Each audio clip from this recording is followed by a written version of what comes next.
If there's one thing that lets you know a Whitney Houston song is a Whitney Houston song, besides her incredible voice, it's the key change. A key change is when the tonal center of a piece of music shifts higher or lower. They are not as common now, but they were very popular in the 80s and 90s, with many sources reporting anywhere from 20 to 30% of all #1 songs on the Billboard charts featured a key change. Key changes are popular in many forms of music, such as jazz and classical, but most people are familiar with key changes in big power ballads, such as those of Celine Dion, Mariah Carey, Micheal Bolton, and Micheal Jackson. But I don't think there's anyone more notorious for them than Whitney Houston, who we will discuss today.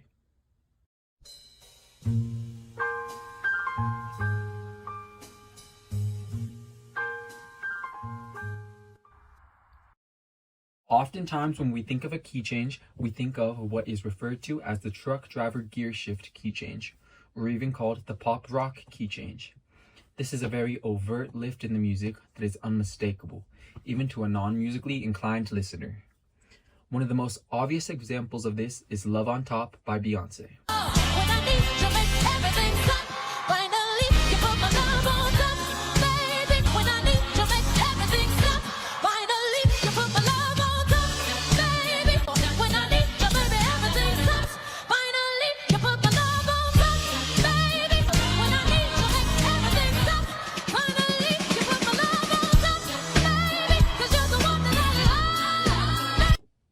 The Love on Top key change is a semitone, a small step up but incredibly powerful, as the difference between a semitone apart in keys is that all the notes are different except for 2. Whitney Houston was no stranger to this key change. Take a look at these next 3 songs employing the quote-unquote gear shift key change.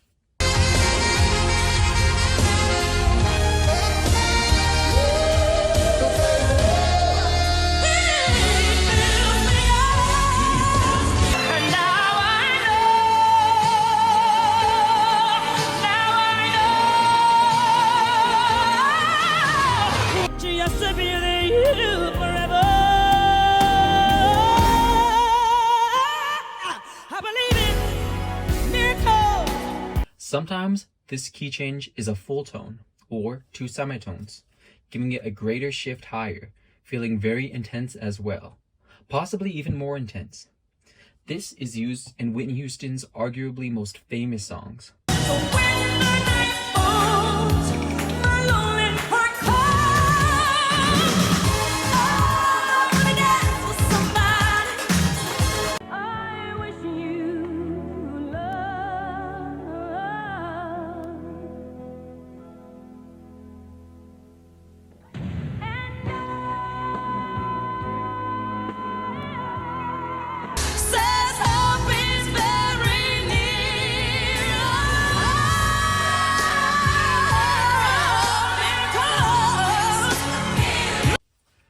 But there is another key change implemented in her music, not nearly as famous or noticeable to the average listener, but just as impactful. It is to modulate up 3 semitones. In today's video, we will explore a selection of Whitney Houston songs employing this unique key change. The first song we're going to look at today is Didn't We Almost Have It All? Didn't We Almost Have It All uses common tone modulation, which is a technique where a single, sustained, or repeated pitch serves as a bridge between 2 keys.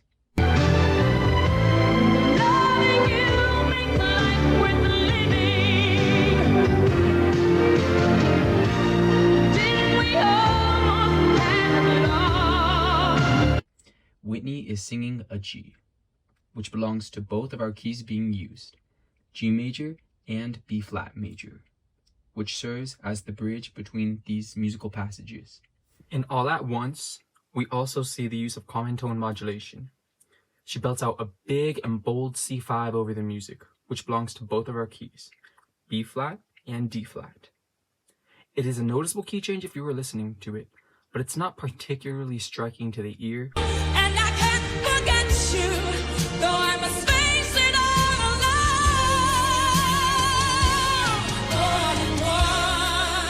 alone. You Give Good Love uses a rare form of modulation, altered common tone modulation. This is used to modulate to distant keys where no common chords exist. This is done by keeping the common tones in the chord but altering them in the preceding chord so it belongs to a new key and changes the quality of said chord.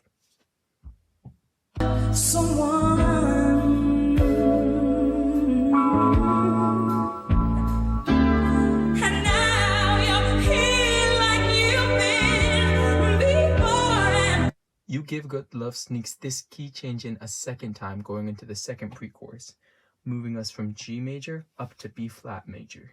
Girls like me dream and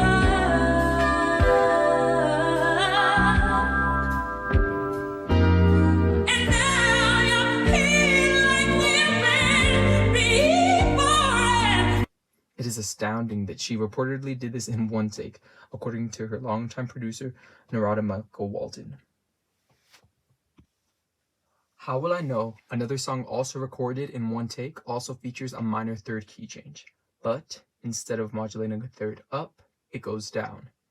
It is very untypical for a pop song to modulate down like this, and in this instance, it is hard to catch because she is singing a high note over the music.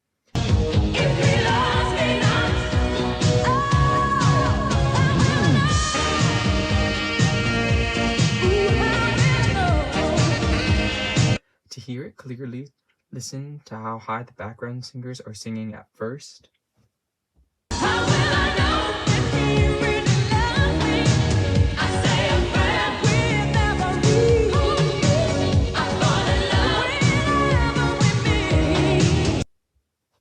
Compared to the end of the song.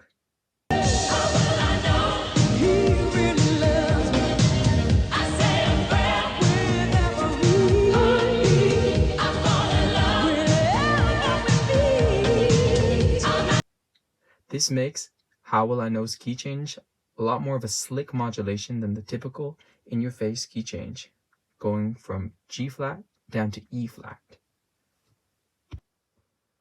So, the question is, why this key change, and why Whitney Houston? This key change does indeed lift the music, but in a rather tasteful way. The 3 semitone key change to me is more of a gentle lift or fall in the music. It feels like a swift but elegant movement, rather than a slap in the face that the pop rock key change does, that is still, despite being overused, so freaking pleasing to the ear. Whitney Houston's music can sometimes be billed as easily predictable and digestible pop and R&B, but as we've seen today, there was a lot of thought that went into her music to formulate something catchy but unique, which is part of what makes Whitney Houston's music so timeless. This is Clam, and thank you for watching.